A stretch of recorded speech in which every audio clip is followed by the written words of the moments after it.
నమస్కారం, welcome to I dream. ధర్మ మార్గం విత్ విజిత కార్యక్రమానికి స్వాగతం.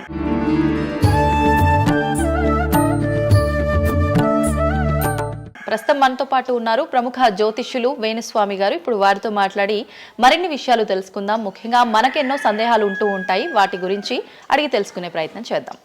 నమస్కారం అండి. నమస్తే తల్లి. ఓం నమో వెంకటేశాయ. వెంకటాద్రి సంస్థానం బ్రహ్మాండే నాసికించిన వెంకటేశ సమోదేవో నా భూతో నా భవిష్యతి.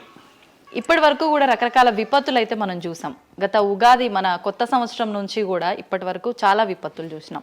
అంటే పంచభూతాల్లో ఒక్కొక్కటి ఒక్కొక్క ప్రళయంగా, అగ్ని ద్వారా కావచ్చు, గాలి ద్వారా కావచ్చు, రకరకాలుగా. ఇప్పుడు ఈ గ్రహాల మార్పుల వల్ల ఏవో రాబోతున్నాయని, మొన్న రీసెంట్గా బ్రహ్మంగారి ఇల్లు కూలింది అని, అంటే ఎక్కడ ఏ మూలన ఏం జరిగినా కూడా దాన్ని ప్రతి ఒక్కదానికి లింక్ చేసి దానివల్ల ఏదో దుష్ప్రభావాలు రాబోతున్నాయి, దీనివల్ల ఇబ్బందులు పడబోతున్నారని చెప్తున్నారు.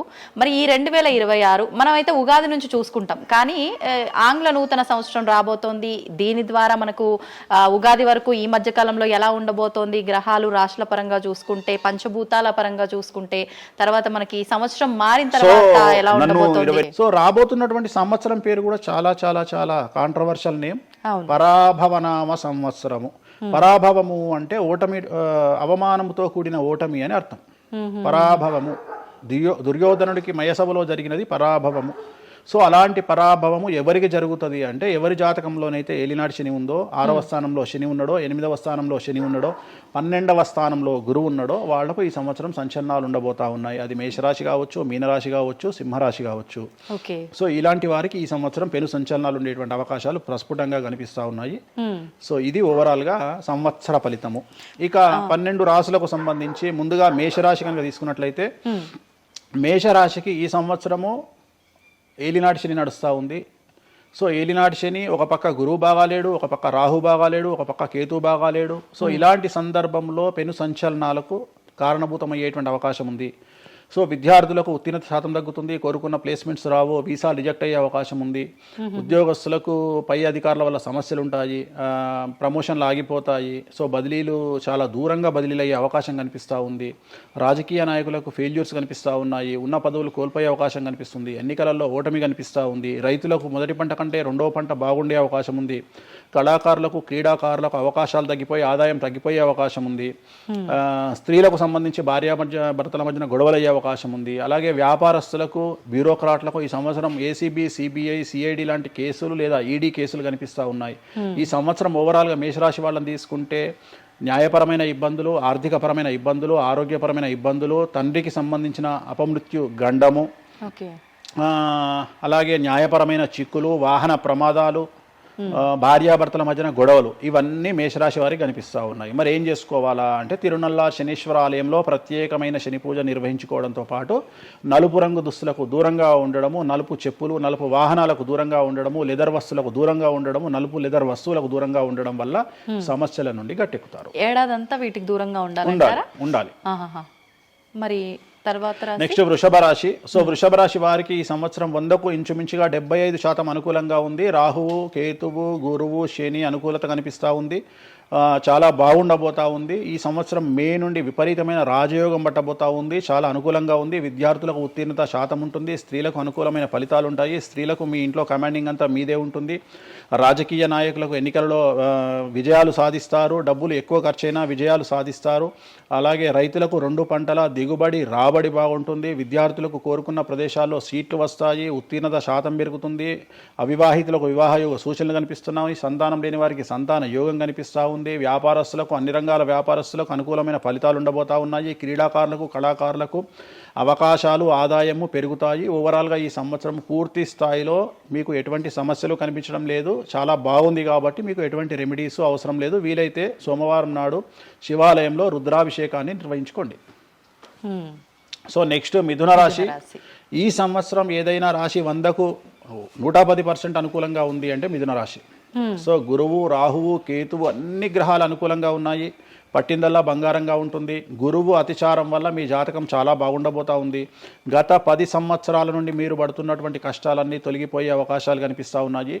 సో కొత్త స్పీడ్తో ముందుకు వెళ్ళండి, కొత్త కొత్త ఆలోచనలు చేయండి, ఎంత గొప్పగా జీవితంలో ముందుకెళ్లాలో ప్లాన్ చేయండి, చాలా గొప్పగా ఆలోచించండి, చిన్నగా ఆలోచన చేయకండి. గురువు విపరీత రాజయోగాన్ని ఇవ్వబోతా ఉన్నాడు. దైవబలం మీకు అనుకూలంగా ఉంది, గురుబలం మీకు అనుకూలంగా ఉంది, శనిబలం మీకు అనుకూలంగా ఉంది. కాబట్టి కొత్త కొత్త వ్యాపారాలు ప్రారంభించండి, విపరీతమైనటువంటి చాలా గొప్పగా కలలు కనండి, ఆ కళలను సాకారం చేసుకునే దిశగా ప్రయాణం చేయండి. విద్యార్థులకు అనుకూలంగా ఉంది, ఉద్యోగస్తులకు అనుకూలంగా ఉంది, వ్యాపారస్తులకు అనుకూలంగా ఉంది, రైతులకు 2 పంటలు అనుకూలంగా ఉంది. సో ప్రతి వాళ్ళు చెరువులు, తర్వాత చేపల చెరువులు, రొయ్యల చెరువులు పండించే వాళ్ళకు అనుకూలంగా ఉంది, పౌల్ట్రీ ఫామ్ వాళ్ళకు అనుకూలంగా ఉంది, రాజకీయ రంగం వారికి అనుకూలంగా ప్రజల్లో మంచి మార్పులు కనిపిస్తూ ఉన్నాయి. స్త్రీలకు మీదే కమాండింగ్గా ఉంటుంది, కుటుంబంలో మీరు ఏం చెప్తే అది జరిగేటువంటి అవకాశాలు కనిపిస్తూ ఉన్నాయి. సో మిథున రాశి వారికి పూర్తి స్థాయిలో అనుకూలంగా ఉంది. ఎటువంటి రెమెడీస్, ఎటువంటి పూజలు అవసరం లేదు. అద్భుతం అయితే వీళ్ళది.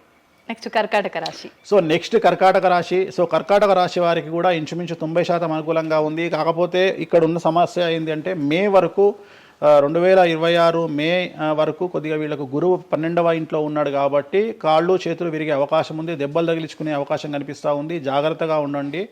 సాధ్యమైనంత వరకు yellow colour, lemon yellow colour దుస్తులు ధరించే ప్రయత్నం చేయండి. చాలా అనుకూలంగా ఉండబోతూ ఉంది. రాజకీయ రంగంలో ఉండే వాళ్లకు విపరీతమైనటువంటి విజయాలు సిద్ధిస్తాయి. జనాల్లో అనుకూలమైన వాతావరణం ఉంటుంది. వ్యాపారస్తులకు విశేషించి అనుకూలంగా ఉంటుంది. విద్యార్థులకు అనుకూలంగా ఉంటుంది. అలాగే రైతులకు అనుకూలంగా ఉంటుంది. కళాకారులకు, క్రీడాకారులకు మరీ అనుకూలంగా ఉంటుంది. కాకపోతే ఓవరాల్గా కర్కాటక రాశి వారికి ఈ సంవత్సరం కొద్దిగా శత్రువుల యొక్క బెడద ఒక 10% కనిపిస్తూ ఉంది. కానీ శత్రువులను పట్టించుకోకండి. శని బలం వల్ల వాళ్ళు ఎంత ప్రయత్నాలు చేసినా, రాహు బలం వల్ల వాళ్ళు ఎంత ప్రయత్నాలు చేసినా మిమ్మల్ని ఎవరు ఏమీ చేయలేరు.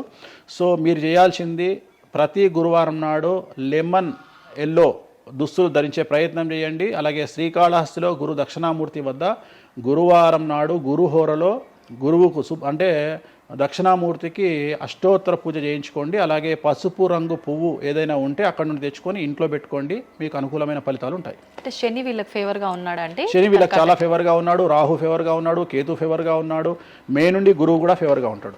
అది ఉన్న చిన్న చిన్న ఇబ్బందులకు కూడా ఏమైనా దానాలు అలాంటివి అదే మనం చెప్పిన ఎందుకు గురువు లెమన్ ఎల్లో కలర్ గురువుకు దక్షిణామూర్తి సరిపోతుంది, ఇంకా అవసరం లేదు, దానాలు అవసరం లేదు.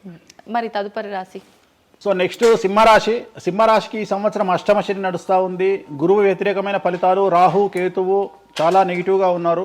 సో ఇంచుమించుగా 4 గ్రహాలు వ్యతిరేకమైన దిశలో ఉన్నాయి. అష్టమ శని అంటే తల్లికి ఆరోగ్యపరమైన ఇబ్బందులు ఉంటాయి, మానసికమైన ఇబ్బందులు ఉంటాయి, శారీరకమైనటువంటి అనారోగ్య సమస్యలు ఉంటాయి, అలాగే ఆర్థికపరమైన ఇబ్బందులు, న్యాయపరమైన చికాకులు ఉంటాయి. జాగ్రత్తగా ఉండండి. నలుపు రంగు దుస్తులకు దూరంగా ఉండండి. విద్యార్థులకు సమస్యలు, ఉద్యోగస్తులకు సమస్యలు, వ్యాపారస్తులకు సమస్యలు, ఈడీ కేసులు, పోలీస్ కేసులు, బ్యూరోక్రాట్స్కు సిబిఐ కేసులు, రైతులకు పంటల దిగుబడిలో నష్టము, కళాకారులకు, క్రీడాకారులకు వాళ్ళ అవకాశాలను ఇతరులు దక్కించుకునేటువంటి అవకాశం కనిపిస్తూ ఉంది. స్త్రీలకు భార్యాభర్తల మధ్యన గొడవలు. సో ఓవరాల్గా సింహరాశి వారికి ఏ రంగంలో వారైనా సమస్యలు కనిపిస్తూ ఉన్నాయి. అష్టమ శని ప్రభావం కనిపిస్తూ ఉంది కాబట్టి నలుపు రంగు దుస్తులకు దూరంగా ఉండండి. తీరు నల్లార్ శనీశ్వర ఆలయంలో ప్రత్యేకమైన శని పూజను నిర్వహించుకోవడం ద్వారా సమస్యల నుండి గట్టెక్కుతారు. ఓకే. సో నెక్స్ట్ కన్యారాశి. ఈ సంవత్సరం కన్యారాశి వారికి ఇంచుమించు 75% అనుకూలంగా ఉండబోతా ఉంది. శని, అలాగే కుజుడు, రాహువు, కేతువు, గురువు అనుకూలతల వల్ల చాలా అనుకూలంగా ఉండబోతా ఉంది. ఒకే ఒక్క సమస్య ఈ సంవత్సరం ఉండేది, భార్యాభర్తల మధ్యన ఈగోలు కానీ క్లాషెస్ కానీ వచ్చే అవకాశం ఉంది. సో కాంప్రమైజ్ అవ్వడానికి ప్రయత్నించండి. భార్య దగ్గర భర్త, భర్త దగ్గర భార్య కాంప్రమైజ్ అవ్వండి. ఈగోలకు పోవద్దు, జెలస్లకు పోవద్దు. ఆర్థికపరమైన అంశాల్లో జాగ్రత్తగా ఉండండి. విద్యార్థులకు అనుకూలత కనిపిస్తూ ఉంది. రాజకీయ నాయకులకు అనుకూలత కనిపిస్తూ ఉంది. వ్యాపారస్తులకు, కళాకారులకు, క్రీడాకారులకు విశేషమైన యోగం లభించబోతూ ఉంది. న్యాయస్థానాల్లో పనిచేసే వాళ్లకు, న్యాయ సంబంధమైన వృత్తిలో ఉండే వాళ్లకు అనుకూలమైన ఫలితాలు ఉండబోతూ ఉన్నాయి. స్త్రీలకు విశేషించి అనుకూలంగా ఉండబోతూ ఉంది. సో ఈ సంవత్సరం కన్యారాశి వారికి పూర్తిగా అనుకూలమైనటువంటి ఫలితాలు కనిపిస్తూ ఉన్నాయి. వీరు చేయాల్సినటువంటి రెమెడీ, సోమవారం నాడు రుద్రాభిషేకాన్ని శివాలయంలో నిర్వహించండి, సమస్యల నుండి గట్టెక్కుతారు. సో నెక్స్ట్ తులారాశి. తులారాశి వారికి 6వ స్థానంలో శని కనిపిస్తూ ఉన్నాడు. కాకపోతే గురువు విపరీత రాజయోగాన్ని ఇవ్వబోతా ఉన్నాడు. వీళ్ళకి గురు బలము మరియు దైవ బలం అనుకూలంగా ఉండడం వల్ల మీ జీవితాన్ని కొత్తగా ప్రొజెక్ట్ చేసుకునేటువంటి అవకాశం మీకు దేవుడు కల్పిస్తూ ఉన్నాడు. ముందుకు వెళ్ళే ప్రయత్నం చేయండి. చాలా కొత్తగా మిమ్మల్ని మీరు ఆవిష్కరించుకునే ప్రయత్నం చేయండి. మిమ్మల్ని మీరు కొత్తగా సమాజానికి చూపించుకోండి. దానివల్ల మీ ఆలోచనలు మార్చుకోండి. చాలా గొప్పగా థింక్ చేయండి, గొప్పగా కలలు కనండి, వాటిని సాకారం చేసుకోండి.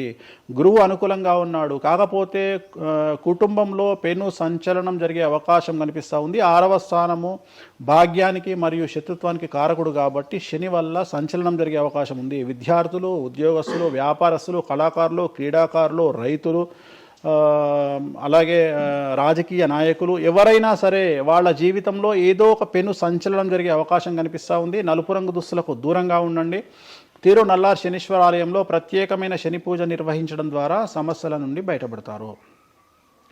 నెక్స్ట్ వృశ్చిక రాశి వారికి అర్ధాష్టమ శని వెళ్ళిపోయింది. శని గురువులు అనుకూలంగా ఉన్నారు, రాహు కేతువులు అనుకూలంగా ఉన్నారు. కళాకారులు, క్రీడాకారులు, ఉద్యోగస్తులు, విద్యార్థులు, వ్యాపారస్తులు, రైతులు, రాజకీయ నాయకులు, స్త్రీలు, అన్ని రంగాల వారికి పూర్తిగా 100కి 100% అనుకూలంగా ఉన్నటువంటి రాశి వృశ్చిక రాశి. పూర్తి స్థాయిలో విశాఖ 4, అనురాధ 1, 2, 3, 4, జ్యేష్ఠ 1, 2, 3, 4, 9 పాదాల వారికి విశేషించి రాజయోగంగా భావించాల్సి ఉంటుంది.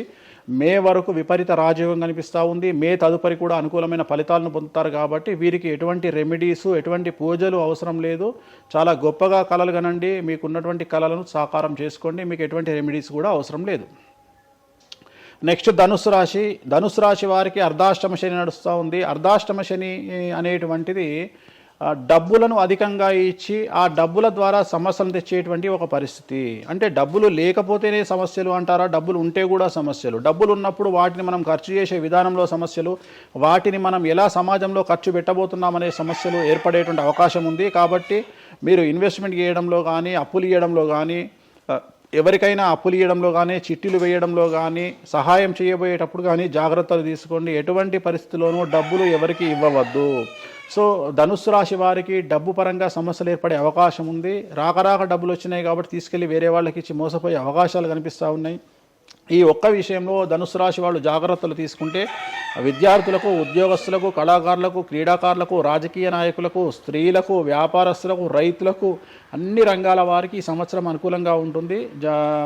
ఓన్లీ మీరు చేయాల్సిన రెమెడీ నలుపు రంగు దుస్తులకు దూరంగా ఉండండి. తిరునల్లార్ శనీశ్వర ఆలయంలో ప్రత్యేకమైన శని పూజ నిర్వహించడం ద్వారా సమస్యల నుండి గట్టెక్కుతారు. నెక్స్ట్ మకర రాశి వారికి ఈ సంవత్సరం చాలా అనుకూలంగా ఉంది. ఈ సంవత్సరం అండర్లైన్ చేయాల్సిన విషయం ఏమిటంటే మకర రాశి వారికి భార్యాభర్తల మధ్యన గ్యాప్ ఏర్పడేటువంటి అవకాశం ఉంది. గొడవలు వచ్చే అవకాశం ఉంది. ఈగోస్ వల్ల కానీ వేటి వల్ల అయినా సమస్యలు వచ్చే అవకాశం ఉంది. అది కాకుండా విద్యార్థులకు అనుకూలతలు ఉంటాయి, ఉద్యోగస్తులకు అనుకూలతలు ఉంటాయి, రైతులకు 2 పంటల దిగుబడి రాబడి ఉంటుంది. అలాగే రాజకీయ నాయకులకు సమాజంలో మంచి పేరు ప్రఖ్యాతులతో పాటు పదవులు సిద్ధిస్తాయి. రైతులకు 2 పంటల దిగుబడి రాబడి ఉంటుంది. వ్యాపారస్తులకు రూపాయికి 100 రూపాయల లాభం ఉంటుంది. స్త్రీలకు కోరుకున్నటువంటి ఫలితాలు ఉంటాయి. అన్ని రంగాల వారికి అనుకూలమైన ఫలితాలు మకర రాశి వారికి ఉండబోతా ఉన్నాయి. వీరు సోమవారం నాడు శివాలయంలో రుద్రాభిషేకం నిర్వహించుకున్నట్లయితే సమస్యల నుండి గట్టెక్కుతారు. సో నెక్స్ట్ కుంభరాశి వారికి ఏలినాటి శని చివరి అంకంలో ఉంది. చాలా సమస్యలు కనిపించబోతా ఉన్నాయి. కుటుంబంలో ఎవరిని తీసుకున్నా విద్యార్థులు, ఉద్యోగస్తులు, వ్యాపారస్తులు, కళాకారులు, క్రీడాకారులు, రాజకీయ నాయకులు, స్త్రీలు, ఉద్యోగస్తులు, బ్యూరోక్రాట్లు అందరికీ సమస్యలు ఉన్నాయి. వాహన ప్రమాదాలు, పోలీస్ కేసులు, కోర్టు కేసులు, ఆరోగ్యపరమైన ఇబ్బందులు, మానసికమైన ఇబ్బందులు, స్త్రీలకైతే థైరాయిడ్ సమస్యలు, పీసీఓడి సమస్యలు, గర్భసంచికి సంబంధించిన సమస్యలు, మానసికమైన ఇబ్బందులు బాధించే అవకాశం కనిపిస్తూ ఉంది. జాగ్రత్తగా ఉండండి. నలుపు రంగు దుస్తులకు దూరంగా ఉండండి. శనివార నియమాన్ని పాటించండి. సప్త శనివార వ్రతాన్ని పాటించండి. సప్త శనివార వ్రతం అంటే శనివారం నాడు శ్రీ వెంకటేశ్వర స్వామి వారికి సంబంధించినటువంటి వ్రతము. ఇది పుస్తకం మీకు మార్కెట్లో దొరుకుతుంది, తీసుకొచ్చుకొని 7 వారాల పాటు 7 శనివారాల పాటు చేయండి. సమస్యల నుండి గట్టెక్కుతారు. ఇక చివరిది లాస్ట్ది అనేటువంటిది మీనరాశి వారికి ఈ సంవత్సరం జన్మశని నడుస్తూ ఉంది. జన్మశని చాలా డేంజరస్గా ఉండబోతూ ఉంది. ఏ రంగంలో ఉండే వారికైనా ఈ సంవత్సరం సమస్యలు తప్పవు. ఆర్థికంగా, సామాజికంగా, న్యాయపరంగా, ఆరోగ్యపరంగా, వాహన ప్రమాదాలు అవ్వచ్చు, ఆర్థికపరమైన నష్టాలు అవ్వచ్చు, పోలీస్ కేసులు అవ్వచ్చు, ఇంట్లో తల్లిదండ్రులు ఒకళ్లకు ప్రాణగండాలు అవ్వచ్చు, భార్యాభర్తల మధ్యన గొడవలు అవ్వచ్చు. మరీ ముఖ్యంగా ఈ సంవత్సరం మీనరాశి జాతకులు ఉండేటువంటి ఇళ్లలో మగవాళ్లకు సంపాదన లేకుండా ఖాళీగా ఉండడం వల్ల ఆడవాళ్ళు మాత్రమే సంపాదించి ఆడవాళ్ళ ఉద్యోగంతో డబ్బులు సంపాదించి ఆడవాళ్ళ అంటే భార్యల మీదనో ఆడవాళ్ళ కూతుళ్ళ మీదనో తల్లి మీదనో బ్రతికేటువంటి పరిస్థితి మగవాళ్ళకు ఉండే అవకాశం ఉంది. కాబట్టి ఈగోలను చంపుకోండి. సో ఆడవారి మీద బ్రతకడానికి సిద్ధపడండి, కష్టపడండి, మానసికంగా సంసిద్ధులుగా ఉండండి. అంటే అలాంటి ఒక కండిషన్ ఈ సంవత్సరం ఉండబోతా ఉంది. ఈ ఒక్క సంవత్సరాన్ని కనుక మీరు దాటగలిగితే మీ జీవితంలో మంచి మంచి మంచి పొజిషన్లకు వెళ్తారు. సో నలుపు రంగు దుస్తులకు దూరంగా ఉండండి. రాత్రిపూట ప్రయాణాలు చేయకండి. వాహన ప్రమాదాలు జరిగే అవకాశం కనిపిస్తూ ఉంది. జన సమూహం ఉన్నటువంటి ప్రాంతాలకు వెళ్ళకండి. సో జాగ్రత్తలు తీసుకోండి. నలుపు రంగు దుస్తులకు దూరంగా ఉండండి. తిరునల్లా శనీశ్వర ఆలయంలో ప్రత్యేకమైన శని పూజ నిర్వహించడం ద్వారా సమస్యల నుండి బయటపడతారు. ఇప్పుడు ఈ రాశి ఫలాల్ని ఈ మధ్యకాలంలో చాలా మంది ఫాలో అవుతున్నారండి. ఇది అక్షరం అంటే పేరులో మొదటి అక్షరాన్ని బట్టి ఫాలో అవ్వాలా, లేదంటే డేట్ ఆఫ్ బర్త్ బట్టి వచ్చే రాశిని ఫాలో ఇది అవ్వాలా? పేరులో దాని సంబంధం లేదు. డేట్ ఆఫ్ బర్త్ ప్రకారం చూసుకోవాలి. రెండోది ఇది గోచారం, గ్రహచారం వేరు, గోచారం వేరు. ఇది జస్ట్ గోచారం ప్రకారం ఎలాగైతే మనము సౌరమానం ప్రకారము మనం చూసుకుంటామో అలా ఇది ఓన్లీ చాంద్రమానం ప్రకారము మీ నక్షత్రం ప్రకారం చూసుకోవాల్సిందే. మళ్ళీ వ్యక్తిగతమైన జాతకం వేరు. అంటే ఒక 3-4 రాశులు మినహాయించి అన్ని రాశుల వారికి కొంచెం ఇబ్బందికర పరిస్థితులే ఉన్నాయి. దానికి మీరు చెప్పిన రెమెడీస్ చేసుకుంటే సరిపోతుంది. అసలు నువ్వు జనవరి 1కు ముందు నా దగ్గరికి ఇంటర్వ్యూకి ఎందుకు వచ్చినావు? ఎందుకు రావు? ఉగాది కదా నువ్వు రావాలి.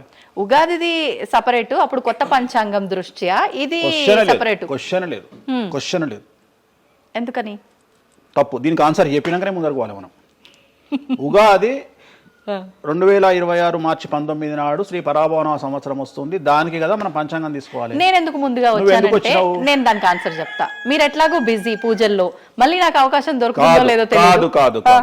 కాంపిటీషన్ జీవితములో నిన్ను నువ్వు నిలబెట్టుకోవడానికి కొత్తదనాన్ని ఎంచుకొని నిన్ను నమ్ముకున్నటువంటి ఓనర్కు నీ పూర్తి కర్త కర్మ క్రియ నీ రిజల్ట్ను ఇవ్వడానికి నువ్వు చేస్తున్నటువంటి ఒక ప్రయత్నం.